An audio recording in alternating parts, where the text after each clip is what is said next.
आधी रात के ठीक 12 बजे अगर आप कभी उस सुनसान बस में बैठे हों जो शहर के आखिरी छोर से निकलकर सीधे पुराने कब्रिस्तान के बीचों बीच से गुजरती है और अचानक आपको महसूस हो कि आपके बगल वाली सीट पर कोई बैठ गया है जबकि बस में आप बिल्कुल अकेले हो, तो यकीन मानिए उस पल आपका दिल धड़कना भूल जाएगा। और अगर वही अनदेखा मुसाफिर धीरे से आपके कान के पास आकर फुसफुसाए, तुम फिर आ गए, तो शायद आप अगली सुबह देखने के लिए जिंदा न बचें। ये कहानी उसी बस की है जो हर रात ठीक 12 बजे चलती है और जिसके बारे में कहा जाता है कि उसमें जितने लोग चढ़ते हैं उतने कभी उतरते नहीं। मैं उस रात पहली बार उस रूट पर गया था। शहर में नया नया आया था। नौकरी की तलाश में भटकते भटकते रात हो गई। स्टेशन से आखिरी बस छूट चुकी थी। तभी एक बूढ़े चाय वाले ने मेरी हालत देखकर कहा, अगर जल्दी पहुंचना है तो 13 नंबर की बस पकड़ लो, लेकिन बेटा अगर हिम्मत हो तभी। उसके चेहरे की झुर्रियों में अजीब डर छिपा था। मैंने हंसकर टाल दिया। मुझे लगा ये कोई लोकल अफवाह होगी। थोड़ी देर बाद दूर से पीली रोशनी में लिपटी एक पुरानी बस आती दिखी। उस पर धुंधले अक्षरों में लिखा था रूट 13। बस में चढ़ते ही मुझे एक अजीब सी ठंडक ने घेर लिया, जबकि बाहर उमस भरी गर्मी थी। अंदर सिर्फ ड्राइवर था और पीछे की आखिरी सीट पर एक लड़की बैठी थी। उसकी उम्र लगभग 25 साल रही होगी। सफेद सूट, खुले लंबे बाल और आंखों में गहरी उदासी। उसने मुझे देखते ही हल्की सी मुस्कान दी। उस मुस्कान में कुछ ऐसा था जो दिल को सुकून भी देता था और डर भी। मैं उसके पास वाली सीट पर जाकर बैठ गया। बस धीरे धीरे शहर की रोशनियों से दूर अंधेरे की तरफ बढ़ने लगी। खिड़की के बाहर सिर्फ काले पेड़ों की कतारें थीं। मैंने बातचीत शुरू करने के लिए पूछा, आप भी इसी रूट से जाती हैं? उसने बिना मेरी तरफ देखे कहा, मैं तो हमेशा से यही हूं, तुम नए हो। उसकी आवाज में एक अजीब गूंज थी, जैसे खाली कमरे में किसी की प्रतिध्वनि। मैंने हंसते हुए कहा, हाँ, आज पहली बार। वो अचानक मेरी तरफ मुड़ी। उसकी आंखें गहरी और चमकीली थीं, जैसे किसी अंधे कुएं में झांक रहा हूं। उसने धीमे से कहा, पहली बार आने वाले अक्सर आखिरी बार आते हैं। मेरे रोंगटे खड़े हो गए। मैंने बात बदलने की कोशिश की। तभी बस अचानक झटके से रुक गई। बाहर देखा तो हम एक विशाल लोहे के गेट के सामने थे। गेट पर जंग लगे अक्षरों में लिखा था, पुराना शमशान और कब्रिस्तान। मैं चौंक गया। मैंने ड्राइवर से पूछा, ये बस यहां क्यों रुकी? ड्राइवर ने पीछे मुड़कर मेरी तरफ देखा और मेरी सांस अटक गई। उसका चेहरा धुंधला था, जैसे धुएं से बना हो।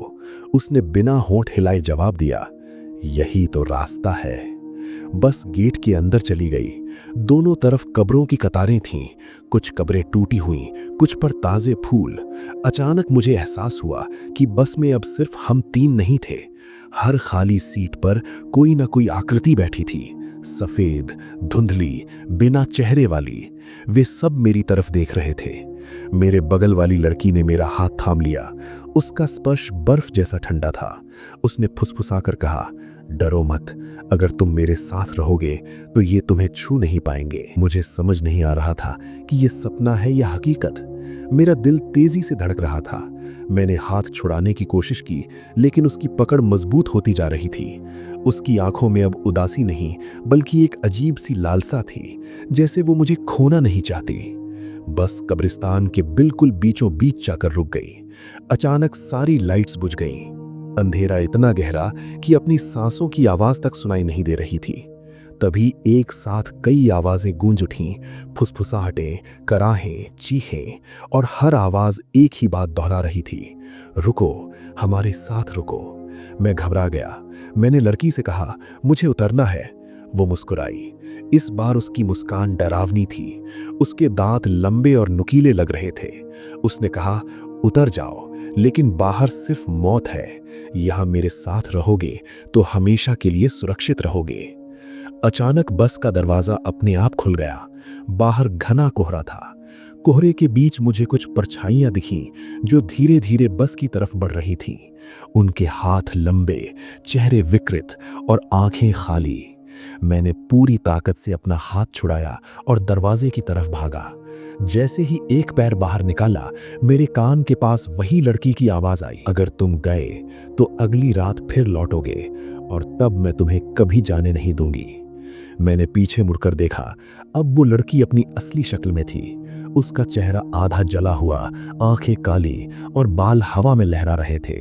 बाकी सारी आकृतियां उसकी तरफ झुक रही थीं, जैसे वो उनकी रानी हो। मैं बस से कूद कर भागा, कब्रों के बीच दौड़ता रहा। पीछे से कदमों की आवाजें आ रही थीं। मुझे लगा कोई मेरा पीछा कर रहा है। अचानक मेरा पैर किसी पत्थर से टकराया और मैं गिर पड़ा।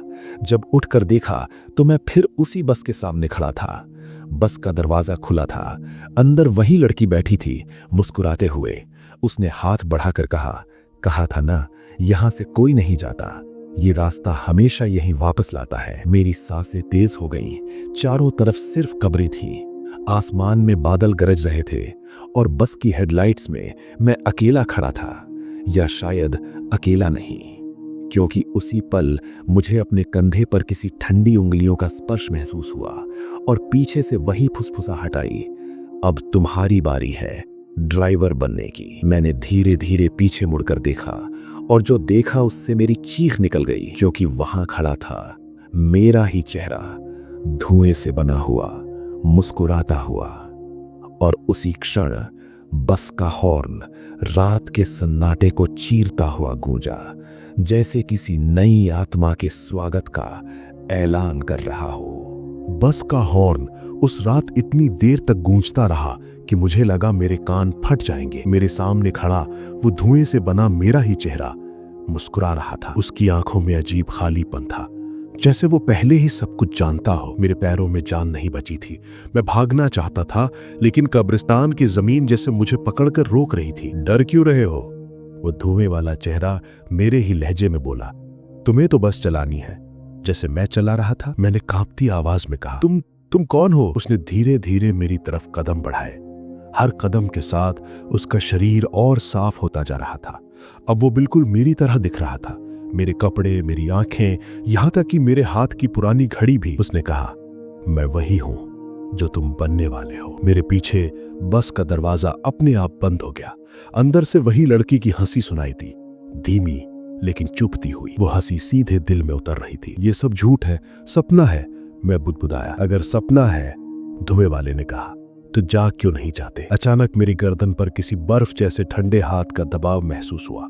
मैंने पीछे मुड़कर देखा। वही लड़की, उसका आधा जला चेहरा अब और भी डरावना लग रहा था, पर उसकी आंखों में एक अजीब सी कोमलता भी थी। उसने फुसफुसाया, तुम्हें डरने की जरूरत नहीं, बस स्वीकार कर लो। मैंने पूरी ताकत से खुद को छुड़ाया और भागने लगा। कब्रों के बीच दौड़ते हुए मुझे लगा जैसे जमीन बार बार बदल रही है। हर रास्ता मुझे फिर उसी बस तक ले आता। पसीने में भीगा हुआ मैं आखिर थक कर एक पुरानी टूटी कब्र के पीछे छिप गया। वहां बैठते ही मुझे किसी के रोने की आवाज सुनाई दी, धीमी, दर्द भरी, जैसे कोई बहुत समय से रो रहा हो। मैंने हिम्मत करके आवाज की दिशा में देखा। एक छोटी सी कब्र पर एक लड़का बैठा था, लगभग मेरी ही उम्र का। उसका चेहरा पीला, आंखें धसी हुई। उसने मुझे देखते ही कहा, तुम भी फंस गए? मैं चौंक गया। तुम कौन हो? 3 साल पहले मैं भी इसी बस में चढ़ा था। उसने कब्र की तरफ इशारा किया। ये मेरी है। मेरी सांस अटक गई। तो तुम? हाँ, उसने फीकी मुस्कान दी। मैं अब उन्हीं में से एक हूं, लेकिन अभी पूरी तरह नहीं, क्योंकि मैंने उसकी बात नहीं मानी। उसकी? मैंने पूछा। वही लड़की जिसे तुमने देखा। उसका नाम सुनते ही मेरे अंदर अजीब हलचल हुई। मुझे उसकी मुस्कान याद आई, पहले वाली मासूम, फिर डरावनी। वो क्या चाहती है? मैंने घबरा कर पूछा। लड़के ने गहरी सांस ली। वो हर उस इंसान को चुनती है जो अकेला हो, टूट चुका हो, या जिसे कोई याद करने वाला ना हो। वो उन्हें प्यार का भ्रम देती है, फिर इस कब्रिस्तान की आत्माओं में शामिल कर लेती है। लेकिन अगर कोई उसकी शर्त मान ले तो वो उसे अपने साथ रखती है। कैसी शर्त? लड़के ने मेरी आंखों में झांका। ड्राइवर बनना और हर रात किसी नए को यहां लाना। मेरे पैरों तले जमीन खिसक गई। नहीं, मैं ऐसा कभी नहीं करूंगा। तभी पीछे से ताली बजने की आवाज आई। हम दोनों ने मुड़कर देखा।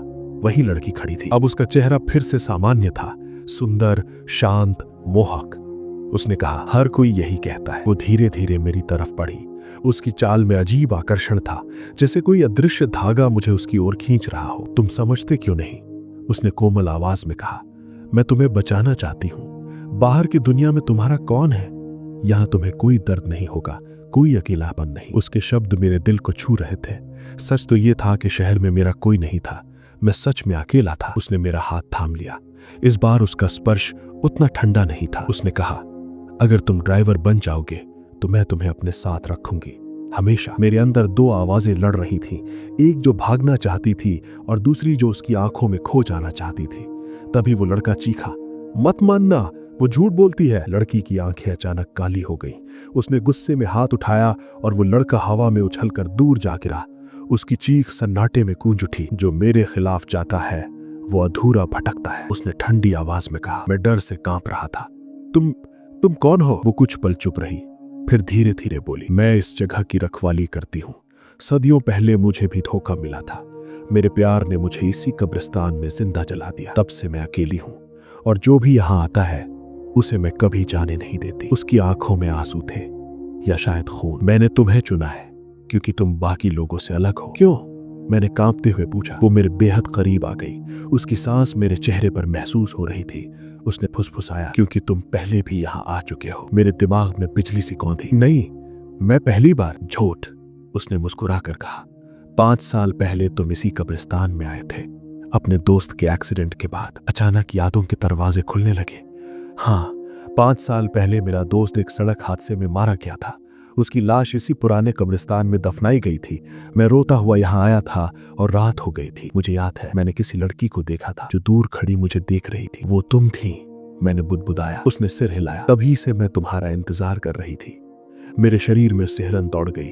तो ये सब पहले से तय था? हाँ, हर चीज, बस तुम्हें यहाँ वापस लाना था। तभी बस का हॉर्न फिर गूंजा। मैंने देखा बस अब कब्रिस्तान के बीच नहीं बल्कि सड़क पर खड़ी थी। गेट खुला था। समय हो गया है, आज रात किसी और को लाना है। ड्राइवर की सीट खाली थी। उसने मेरी तरफ चाबी बढ़ाई। अगर मैंने मना कर दिया तो? उसने हल्की मुस्कान दी। तो तुम्हारी आत्मा भी अधूरी रह जाएगी और हर रात तुम्हें वही दर्द महसूस होगा जो तुम्हारे दोस्त ने आखिरी सांस में महसूस किया था। मेरे रगों में खून जम गया। तुम्हें उसके बारे में कैसे पता? मैं सब जानती हूँ, उसने फुसफुसाया। मेरे दोस्त की आखिरी चीख, उसका टूटा हुआ शरीर, सब मेरी आंखों के सामने घूमने लगा। लड़की ने मेरा चेहरा अपने हाथों में लिया। मैं तुम्हारा दर्द खत्म कर सकती हूँ। बस की हेडलाइट्स जल उठी, हवा तेज हो गई, कब्रों से फुसफुसाहटें आने लगी। मान लो, मान लो। मेरे हाथ कांप रहे थे। चाबी मेरी उंगलियों के पास थी। तभी मुझे दूर वही लड़का दिखाई दिया। वो जमीन पर पड़ा था, लेकिन उसने मुश्किल से सिर उठाकर कहा, अगर तुम मान गए तो अगला मैं नहीं कोई और होगा। किसी की माँ का बेटा, किसी की बहन का भाई। मेरे अंदर कुछ टूट गया। मैंने पूरी ताकत से चाबी जमीन पर फेंक दी। लड़की का चेहरा एक पल में बदल गया। उसकी आंखें आग जैसी लाल हो गई। आसमान में बिजली कड़की। उसने चीखते हुए कहा, तुम्हें इसका पछतावा होगा। अचानक जमीन फटने लगी। कब्रों से काले धूरी के साए निकलने लगे। वो सब मेरी तरफ बढ़ रहे थे। मैं भागा, इस बार बस की तरफ नहीं, गेट की तरफ। पीछे से उसकी आवाज आई, भाग लो जितना भाग सकते हो, लेकिन अगली अमावस को तुम खुद लौटोगे, क्योंकि तुम्हारा नाम पहले ही लिखा जा चुका है। मैंने गेट पार किया और अचानक सब कुछ शांत हो गया। मैं सड़क पर खड़ा था। सुबह की हल्की रोशनी फैल रही थी। कब्रिस्तान का गेट बंद था। जंग लगा, सूना। मैंने पीछे मुड़कर देखा। न बस थी, न कोई लड़की। क्या ये सब सच था? मेरी जेब में कुछ भारी महसूस हुआ। मैंने हाथ डाला। वही बस की चाबी। उस पर खुदा हुआ था रूट 13 और उसके नीचे मेरा नाम। दूर कहीं से बस का हॉर्न फिर गूंजा, जबकि सड़क पर कोई बस नहीं थी और मेरे कान के पास वही फुसफुसाहट आई, अगली अमावस को तुम खुद स्टीयरिंग संभालोगे। मैंने आसमान की तरफ देखा। अगली अमावस सिर्फ 3 दिन दूर थी। अगली अमावस्या में सिर्फ 3 दिन बचे थे और मेरे हाथ में वो चाबी अब भी थी। सुबह की रोशनी फैल चुकी थी। लोग अपने अपने काम पर जा रहे थे। सड़क पर शोर था, लेकिन मेरे कानों में अब भी वही बस का हॉर्न गूंज रहा था। ऐसा लग रहा था जैसे किसी ने मेरे भाग्य की घड़ी सेट कर दी हो और उसकी टिक टिक सिर्फ मुझे सुनाई दे रही हो। मैंने खुद को समझाने की कोशिश की कि ये सब वहम है, नींद की कमी, डर, तनाव। लेकिन जब भी जेब में रखी चाबी को छूता, उसकी धातु बर्फ की तरह ठंडी लगती और हर बार उंगलियां छूते ही मेरे दिमाग में वही दृश्य चमक उठता। कब्रिस्तान, धुएं से बना मेरा चेहरा और वो लड़की जिसकी आंखों में अजीब मोह था। उसका नाम क्या था? मैंने कभी पूछा ही नहीं। दिन भर मैं अपने किराए के छोटे से कमरे में बंद रहा। खिड़की से बाहर देखता तो लगता जैसे हर गुजरती बस की खिड़की से कोई मुझे घूर रहा है। शाम तक मेरे अंदर बेचैनी इतनी बढ़ गई कि मैंने तय किया मुझे उस कब्रिस्तान के बारे में सच जानना होगा। शहर के पुराने हिस्से में एक लाइब्रेरी थी जहां अखबारों के पुराने रिकॉर्ड मिलते थे। धूल भरी अलमारियों के बीच मैं घंटों खोजता रहा। आखिरकार मुझे 5 साल पुरानी एक खबर मिली। रूट 13 की रहस्यमयी बस, ड्राइवर और 3 यात्री लापता। मेरी सांस अटक गई। खबर में लिखा था कि अमावस्या की रात एक पुरानी बस अचानक गायब हो गई थी। आखिरी बार उसे पुराने कब्रिस्तान के पास देखा गया था। पुलिस को बस कभी नहीं मिली, लेकिन कब्रिस्तान के अंदर जले हुए टायरों के निशान मिले थे। मेरे हाथ कांपने लगे। तारीख वही थी जिस दिन मैं अपने दोस्त की कब्र पर आया था। क्या मैं उस रात सच में वहां था, या क्या मैं उस बस में चढ़ा था? अचानक मुझे याद आया, उस रात मैं कब्रिस्तान से लौटते वक्त कुछ देर के लिए बेहोश हो गया था। मैंने इसे सदमा समझा था, लेकिन अगर मेरे दिमाग में एक ख्याल कौंधा, अगर उस रात मैं बस में चढ़ा था और किसी तरह बच निकला। तभी लाइब्रेरी की खिड़की के शीशे पर मुझे किसी का प्रतिबिंब दिखा। सफेद कपड़ों में एक लड़की, वही लंबे बाल, वही उदास आंखें। मैंने पलट कर देखा, वहां कोई नहीं था, लेकिन शीशे में उसका चेहरा अब भी दिख रहा था। वो मुस्कुरा रही थी। तुम सच्चाई जानना चाहते हो? उसकी आवाज सीधे मेरे कानों में गूंजी। मैं भागकर बाहर निकला। सड़क पर भीड़ थी, पर मुझे हर चेहरा धुंधला लग रहा था, जैसे सब नकली हों। अचानक मेरी नजर सामने खड़ी एक बस पर पड़ी, रूट 13। मैंने पलक झपकाई। बस गायब थी। भाग कर कहां जाओगे? वही फुसफुसाहट। मैंने हिम्मत जुटाई और जोर से कहा, तुम चाहती क्या हो? भीड़ के बीच अचानक सन्नाटा छा गया, जैसे समय रुक गया हो। लोग वहीं ठिठक गए। हवा ठंडी हो गई। वो मेरे सामने खड़ी थी। आज उसका चेहरा जला हुआ नहीं था। वो बेहद सुंदर लग रही थी, जैसे किसी पुराने जमाने की तस्वीर से निकली हो। मैंने तुम्हें चुना है, लेकिन तुम बार बार मना कर रहे हो। क्यों? क्योंकि मैं किसी और की मौत का कारण नहीं बनना चाहता, मैंने चीख कर कहा। वो कुछ पल चुप रही, फिर बोली, तुम पहले ही बन चुके हो। मेरे पैरों तले जमीन खिसक गई। क्या मतलब? उसने अपना हाथ उठाया। हवा में धुआं सा फैल गया और उसमें एक दृश्य उभर आया। मैंने खुद को देखा। 5 साल पहले मैं सड़क पर गुस्से में गाड़ी चला रहा था। मेरे दोस्त के साथ झगड़ा हुआ था। मैं तेज रफ्तार से निकला और कुछ ही देर बाद उसकी बाइक से टक्कर हो गई। मैं हिल गया। नहीं, वो एक्सीडेंट था, मैंने बुदबुदाया। तुम्हारी गलती थी, तुम्हारे गुस्से ने उसे मारा। उसकी आत्मा आज भी अधूरी है। मेरे कानों में मेरे दोस्त की आखिरी चीख गूंजने लगी।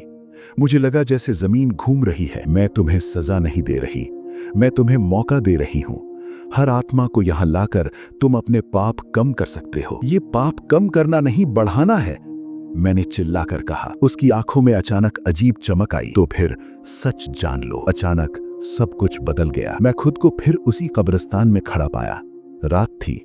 अमावस्या की काली छाया आसमान पर छाई थी। बस सामने खड़ी थी। ड्राइवर की सीट पर मेरा दोस्त बैठा था। उसका चेहरा पीला, आंखें खाली। उसने मेरी तरफ देखा और धीमे से कहा, अब मेरी बारी खत्म, तेरी शुरू। मैं पीछे हट गया। नहीं। लड़की मेरी बगल में खड़ी थी। उस रात वो ड्राइवर बना था, लेकिन वो कमजोर था। उसने एक भी आत्मा नहीं लाई, इसलिए वो अब भी यहाँ भटक रहा है। मेरा दिल टूट गया। तो तुमने उसे मजबूर किया? मैं किसी को मजबूर नहीं करती, चुनाव हमेशा तुम्हारा होता है। मेरे दोस्त ने सीट से उठकर मेरी तरफ कदम बढ़ाए। उसकी आंखों में दर्द था। अगर तू मना करेगा तो मैं हमेशा यहाँ फंसा रहूंगा। मैं अंदर से बिखर गया। क्या सच में ये सब मेरी वजह से था? बस का दरवाजा खुला। अंदर खाली सीटें थीं, लेकिन मुझे महसूस हो रहा था कि वो खाली नहीं है। लड़की ने कहा, आज की रात खास है, अमावस्या से पहले की आखिरी रात।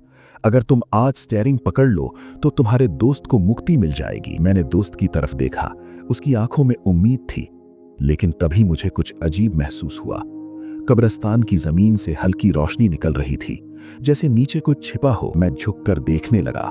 मिट्टी के अंदर से कई नाम खुदे हुए पत्थर दिख रहे थे। हर पत्थर पर वही तारीख, अमावस्या, और हर पत्थर पर एक नाम, मेरे दोस्त का नाम भी, लेकिन उसके नीचे मेरा नाम पहले से खुदा हुआ था। मैं सिहर गया। अगर मैं पहले से ही मरने वाला हूं तो ड्राइवर बनने का क्या मतलब? मैंने कांपते हुए पूछा। लड़की कुछ पल चुप रही, फिर बोली, हर ड्राइवर अंत में एक यात्री बनता है, ये चक्र है। तो तुम? मैंने पूछा, तुम कौन हो इस चक्र में? उसके चेहरे पर अजीब मुस्कान आई। मैं शुरुआत हूं और अंत भी। अचानक सब कुछ बदल गया। मैं खुद को फिर उसी कब्रिस्तान में खड़ा पाया। रात थी। अमावस्या की काली छाया आसमान पर छाई थी। बस सामने खड़ी थी। ड्राइवर की सीट पर मेरा दोस्त बैठा था। उसका चेहरा पीला, आंखें खाली। उसने मेरी तरफ देखा और धीमे से कहा, अब मेरी बारी खत्म, तेरी शुरू। मैं पीछे हट गया। नहीं, लड़की मेरी बगल में खड़ी थी। उस रात वो ड्राइवर बना था, लेकिन वो कमजोर था। उसने एक भी आत्मा नहीं लाई, इसलिए वो अब भी यहाँ भटक रहा है। मेरा दिल टूट गया। तो तुमने उसे मजबूर किया? मैं किसी को मजबूर नहीं करती। चुनाव हमेशा तुम्हारा होता है। मेरे दोस्त ने सीट से उठकर मेरी तरफ कदम बढ़ाए। उसकी आंखों में दर्द था। अगर तू मना करेगा तो मैं हमेशा यहाँ फंसा रहूंगा। मैं अंदर से बिखर गया। क्या सच में ये सब मेरी वजह से था? बस का दरवाजा खुला। अंदर खाली सीटें थीं, लेकिन मुझे महसूस हो रहा था कि वो खाली नहीं है। लड़की ने कहा, आज की रात खास है, अमावस्या से पहले की आखिरी रात। अगर तुम आज स्टीयरिंग पकड़ लो तो तुम्हारे दोस्त को मुक्ति मिल जाएगी। मैंने दोस्त की तरफ देखा। उसकी आंखों में उम्मीद थी, लेकिन तभी मुझे कुछ अजीब महसूस हुआ। कब्रिस्तान की जमीन से हल्की रोशनी निकल रही थी, जैसे नीचे कुछ छिपा हो। मैं झुककर देखने लगा। मिट्टी के अंदर से कई नाम खुदे हुए पत्थर दिख रहे थे। हर पत्थर पर वही तारीख, अमावस्या, और हर पत्थर पर एक नाम, मेरे दोस्त का नाम भी। लेकिन उसके नीचे मेरा नाम पहले से खुदा हुआ था। मैं सिहर गया। अगर मैं पहले से ही मरने वाला हूं तो ड्राइवर बनने का क्या मतलब? मैंने कांपते हुए पूछा। लड़की कुछ पल चुप रही, फिर बोली, हर ड्राइवर अंत में एक यात्री बनता है, ये चक्र है। मैंने पूछा, तो तुम? मैंने पूछा, तुम कौन हो इस चक्र में? उसके चेहरे पर अजीब मुस्कान आई। मैं शुरुआत हूं और अंत भी। अचानक मेरे दोस्त का चेहरा बदलने लगा। उसकी आंखें काली हो गईं। उसने गुर्राते हुए कहा, झूठ मत सुन, ये सब इसका जाल है। लड़की ने गुस्से में हाथ उठाया। मेरे दोस्त का शरीर हवा में उठ गया और धुएं में बदलने लगा। बस, मैं चीखा। मैंने दौड़कर बस की चाबी जेब से निकाली। अगर मैं ड्राइवर बन जाऊं तो उसे छोड़ दोगी? उसने सिर हिलाया। हाँ। मैंने दोस्त की तरफ देखा। वो धुएं में बदलता जा रहा था। मेरे हाथ कांप रहे थे। मैंने चाबी स्टीयरिंग में लगाई। बस का इंजन अपने आप स्टार्ट हो गया। कब्रिस्तान में तेज हवा चलने लगी। पेड़ झूमने लगे। आत्माओं की फुसफुसाहट गूंजने लगी। मैंने पहली बार स्टीयरिंग पकड़ा। उस पल मुझे अजीब शांति महसूस हुई, जैसे मैं हमेशा से यही करने के लिए बना था। लड़की ने मुस्कुराकर कहा, अब तुम समझोगे अकेलापन कितना दर्द देता है। बस आगे बढ़ी। कब्रिस्तान का गेट अपने आप खुल गया। सड़क सुनसान थी। पहला स्टॉप शहर का बस अड्डा। मैंने शीशे में खुद को देखा, लेकिन वहां मेरा चेहरा नहीं था। वही धुएं वाला चेहरा था जो मैंने पहली रात देखा था। मेरी सांस रुक गई। अचानक पीछे से एक आवाज आई, टिकट 1। मैंने पलट कर देखा। बस में पहली सीट पर मैं ही बैठा था, जैसे 5 साल पहले, और वो मैं धीरे धीरे मुस्कुरा रहा था। बस के बाहर आसमान में चांद पूरी तरह गायब था। अमावस्या शुरू हो चुकी थी और तभी मेरे कान के पास वही लड़की फुसफुसाई, याद रखो, अगर आज की रात तुमने एक भी आत्मा नहीं लाए तो अगली सुबह तुम सिर्फ धुआं रह जाओगे। सामने बस स्टॉप पर एक अकेली लड़की खड़ी थी, सफेद कपड़ों में, उदास आंखों के साथ। मैंने ब्रेक पर पैर रखा और कहानी यहीं ठहर जाती है, क्योंकि उस पल मुझे फैसला करना था, उसे बस में चढ़ाना है या खुद को हमेशा के लिए मिटा देना है। लेकिन जैसे ही दरवाजा खुला, उसने सिर उठाकर मेरी तरफ देखा और उसकी आंखें बिल्कुल मेरी जैसी थीं। बस का दरवाजा खुल चुका था और सामने खड़ी लड़की की आंखें बिल्कुल मेरी जैसी थीं। वही डर, वही खालीपन, जैसे वो मुझे आईने की तरह देख रही हो। एक पल के लिए समय थम गया। बस स्टॉप की पीली लाइट टिमटिमा रही थी। हवा में अजीब सी सड़ांध थी और मेरे कानों में सिर्फ अपना दिल धड़कने की आवाज गूंज रही थी। चढ़ोगी? मेरी आवाज मेरे अपने कानों में पराई लगी। लड़की ने कुछ नहीं कहा, बस धीरे धीरे एक कदम आगे बढ़ाया। जैसे ही उसका पैर बस की सीढ़ी पर पड़ा, पूरी बस सिहर उठी। सीटों पर बैठी अदृश्य आकृतियां फुसफुसाने लगीं। किसी ने हंसा, किसी ने रोया। वो लड़की अंदर आकर पहली सीट पर बैठ गई। उसने टिकट के पैसे बढ़ाए। उसके हाथ कांप रहे थे। मैंने पैसे लिए और मेरी उंगलियों को छूते ही मेरे दिमाग में एक झटका सा लगा। अचानक मैं किसी और जगह पर था। एक छोटा सा कमरा, दीवारों पर नमी, एक टूटा हुआ आईना। वही लड़की आईने के सामने खड़ी रो रही थी। कोई उसके पीछे चिल्ला रहा था। एक आदमी नशे में गुस्से से भरा हुआ। तू कहीं नहीं जाएगी, वो आदमी चीखा। मेरा सिर घूम गया। मैं झटके से वापस बस में आ गया। लड़की मेरी तरफ देख रही थी, उसकी आंखों से आंसू बह रहे थे। तुमने भी देखा है ना, उसने धीमे से कहा। मेरे गले से आवाज नहीं निकली। मैंने बस आगे बढ़ा दी। सड़क सुनसान थी। स्ट्रीट लाइट्स एक एक करके बुझती जा रही थी, जैसे रास्ता पीछे से मिटता जा रहा हो। हर मोड़ पर मुझे लग रहा था कि कोई बस के पीछे दौड़ रहा है, लेकिन शीशे में देखने पर सिर्फ अंधेरा था। पीछे से वही जानी पहचानी आवाज आई। वो लड़की नहीं, वो आत्मा जिसने मुझे इस चक्र में फंसाया था। पहली आत्मा हमेशा सबसे मुश्किल होती है। उसने फुसफुसा कर कहा, तुम अच्छा कर रहे हो। मैं अच्छा कुछ नहीं कर रहा, मैं सिर्फ मजबूर हूं। वो हंसी। मजबूरी और चाहत में बहुत पतली रेखा होती है। मैंने शीशे में देखा। ड्राइवर की सीट पर बैठा चेहरा अब पूरी तरह धुएं का नहीं था। मेरी आंखें गहरी काली लग रही थीं, जैसे मैं धीरे धीरे कुछ और बन रहा हूं। अचानक बस अपने आप रुक गई। सामने सड़क के बीचों बीच एक औरत खड़ी थी। सफेद साड़ी, खुले बाल और हाथ में एक बच्चा। बच्चा बिल्कुल स्थिर था, न हिलता न रोता। मेरे पैरों में कंपी दौड़ गई। रुको, पीछे से आदेश आया। इन्हें नहीं। क्यों? मैंने पूछा। कुछ आत्माएं इस चक्र के लिए नहीं बनी होती, उसने कहा। ये बस रास्ता भटक गई है। औरत ने मेरी तरफ देखा। उसकी आंखों में कोई भाव नहीं था। उसने बस की तरफ कदम बढ़ाया। पीछे से अचानक वही पहली लड़की चीख पड़ी, मत रुको, ये झूठ बोल रही है। मेरे सिर में दर्द की तेज लहर उठी। दोनों आवाजें एक दूसरे से टकरा रही थीं। मैंने ब्रेक छोड़ दिया। बस धीरे धीरे आगे बढ़ी और औरत हवा में घुलती चली गई, लेकिन उसके हाथ से बच्चा फिसलकर सड़क पर गिर गया। मैंने शीशे में देखा। वो बच्चा अब भी सड़क पर पड़ा था और उसकी आंखें खुली थीं। बस आगे निकल चुकी थी। पीछे से रोने की आवाज आई, लेकिन वो किसी बच्चे की नहीं थी। वो आवाज बस के अंदर से आ रही थी। मैंने पीछे मुड़कर देखा। वही बच्चा अब बस की आखिरी सीट पर बैठा था। मेरी सांस अटक गई। मैंने कहा था, कुछ आत्माएं खुद रास्ता बना लेती हैं। पीछे से शांत आवाज आई। पहली लड़की, जो भी यात्री थी, उस बच्चे को घूर रही थी। उसका चेहरा सफेद पड़ गया था। ये यहाँ नहीं होना चाहिए, वो बुदबुदाई। बच्चे ने धीरे धीरे सिर उठाया। उसकी आंखों में अंधेरा था। उसने एक अजीब सी मुस्कान दी। ड्राइवर अंकल, उसकी आवाज बूढ़े आदमी जैसी थी, आप बहुत देर से आए। मेरे हाथ स्टीयरिंग पर कस गए। तुम कौन हो? बच्चा हंसा। मैं वो हूँ जो हर ड्राइवर के साथ सफर करता है, आखिरी यात्री। बस के अंदर की लाइटें झपकने लगी, दीवारों पर साए रेंगने लगे। पीछे से वो आत्मा बोली, इसे मत सुनो। लेकिन बच्चा पहले ही बोल चुका था। तुम सोच रहे हो अगर आत्माएं लाते रहे तो तुम्हारा दोस्त छूट जाएगा, पर सच ये है, हर आत्मा के साथ तुम्हारी अपनी इंसानियत कम होती जाएगी। मेरे सीने में अजीब सा दर्द उठा। झूठ है, पीछे से गुस्से में आवाज आई। बच्चा हंसा। अगर झूठ है तो शीशे में देखो। मैंने सामने देखा। अब मेरा चेहरा लगभग पूरा बदल चुका था। त्वचा धूरी जैसी, आंखें काली, होठों पर अजीब सी मुस्कान।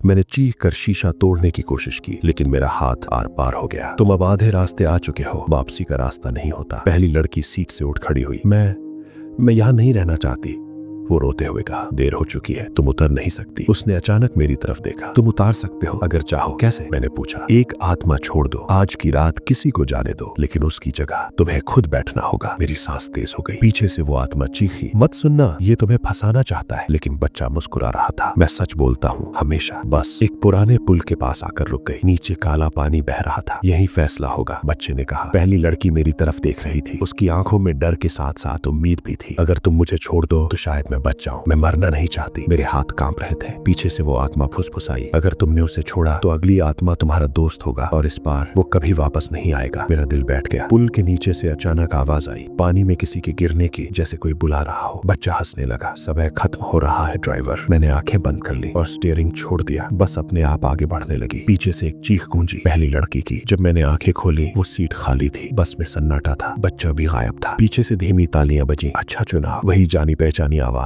अब तुम सच में मेरे जैसे बन रहे हो। मेरे अंदर कुछ मर गया। बस फिर से चल पड़ी। सामने अगला स्टॉप आ रहा था और वहां बस स्टॉप पर खड़ा था मेरा दोस्त, उसी हालत में जैसे उसकी मौत के दिन था। उसने मेरी तरफ देखा और मुस्कुराया। बस का हॉर्न अपने आप बज उठा और मेरे कानों में वही आखिरी फुसफुसाहट गूंजी, अब देखना इस बार तुम क्या चुनते हो।